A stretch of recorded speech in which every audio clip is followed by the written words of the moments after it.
What's this? Tabletop Island, huh? Let's see what this is all about. Welcome to Tabletop Island. I'm Bernardo, your host, and today we're going to be talking about a component upgrade. I've talked about this on a lot of videos, specifically on Matt Wilkins' channel, on like some of our podcasts and stuff like that. But I wanted to show you guys what it looks like because I wanted you to see it. I wanted you to understand how important of an upgrade this was for me specifically. But without further ado, let's talk about the game. I'll have a link in the description where you can take a look at the review if you want more details on the game. But essentially, Vampire Hunter. It is, you are trying to go through to escape to defeat the vampire. But there's this cool element here, this tower.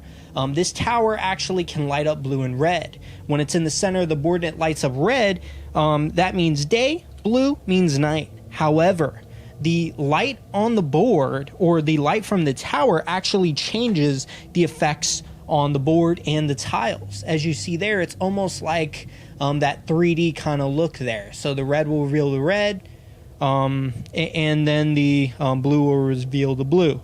Makes sense, right? However, there's some really cool aspects of the game here. The only issue is you have to play it in the dark, which isn't the biggest issue ever. It's just if your eyesight isn't the greatest, you may have to kind of zoom in. It definitely has this mysterious feel to it, and I love that aspect. And I wanted a way to still play this game while not being able to get full darkness, because without full darkness, the light here isn't as powerful. I know Luke from Down from the Attic talked about using a bulb that was a color changing LED bulb that could change red and blue, which is great. The only issue is you need to have the light close enough to it. So where are you going to put a lamp near it? It just seems too finicky. So I wanted to find a way to do this without any of that, because me personally, as much as I love the light bulb idea, it isn't as convenient for me as it is for him because of how he has the game set up. But how did I do that? Well, I looked at the board and I realized there are just 3D color changing lenses. That's essentially what that looks like. I imagine some 3D glasses could make that look semi 3D or kind of trippy. Yeah. Well, I had a better idea. What if I went to Amazon, bought 50 of these. I actually paid like $5 for like 50 of these 3D glasses. And what if I made them solid lenses? Yes, all red lenses, all blue lenses reveal the day and the night. All you have to do is switch the glasses. Easy enough, right? So there's a few ways you can do it. You can be lazy, like I initially was, where you just you put two up against each other. You measure out the center perfectly, and then you cut it down the middle, and then you simply just tape the two ends. Right? They're just lenses, doesn't really matter. You could try the fancier way to do it, which is to take an X-Acto knife, cut along the seam, and pop out kind of these lenses here. That's easy enough to do. The only issue is, you see that there? It has like that crinkle look to it, which it doesn't look, it looks just as imperfect as this.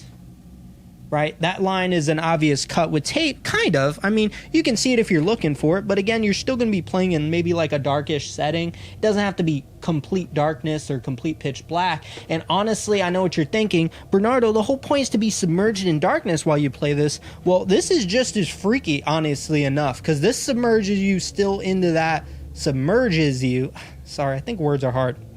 Keeps you submerged in kind of that atmosphere with just the glasses itself. So it still keeps that element of the game. Now, the other thing to note here too, one of the things I plan on doing later down the road is just simply getting some cardstock, maybe scanning this in, and just simply branding it. You could put your whatever logo on, or you can make it look like Vampire Hunter, which I plan on doing. I plan on kind of taking that logo here and popping it onto the sides here and just making it look cool, kind of saying this is night, displaying that this is day, and you're calling it a day here. Now, I'm going to try to do a demonstration here. When I did my review, I wasn't able to get good enough shots with just the light here. So the initial reason this came about was because when I did my review, I shot it completely well lit with smoke, and all I did was in post I put a filter red and a filter blue when I needed it to show day and night. It was the easiest way to do it and the best way to capture all the detail. So if you were wondering how I did that, you're welcome. But the lenses here work really well. I was quite surprised. I was like, maybe it won't work that well. Take a look at this. Day, night. Isn't that amazing? So having it as lenses really works well. Just to give you an idea of another aspect of the game, the die does the same thing. 8, 6, 8, 6. That's so crazy, right? This is amazing. The game is awesome. I absolutely adore the game. My only issue was this light didn't get is bright enough to really project on the board. And again, yeah, if you're interested, you can use those light bulbs too. I just thought this was a fun way to do it, and it's a way that you could also technically play it in the day. Obviously it doesn't need to be 6 a.m., but it could be like 6 p.m. where it's not completely dark to where you're gonna get a room that can get total darkness, because maybe some of you guys don't have a basement and it doesn't get late until, or really dark until maybe around 9 o'clock, which is when your child's bedtime is, or you just don't want to freak them out too much and maybe just keep a little bit of daylight so after the game itself they can wind down with some sunlight. But yes, this is the upgrade here. I have a few other games that I've done upgrades for. Let me know if you guys enjoy these upgrade videos. I very much enjoy doing them, and this one was one of the more proud moments for my kind of upgrade time here. But yeah, that's honestly all I have for you guys today. As I've mentioned before, every day for this entire month I'll be releasing a new video, whether it's a bonus review, a how-to, or maybe even just a ghost story. I'll be keeping the theme and we'll be having a whole lot of fun. I hope you guys are enjoying it so far. Now, if you are interested in notifications, there's a bell up there somewhere. Please like, comment, subscribe. I appreciate any feedback.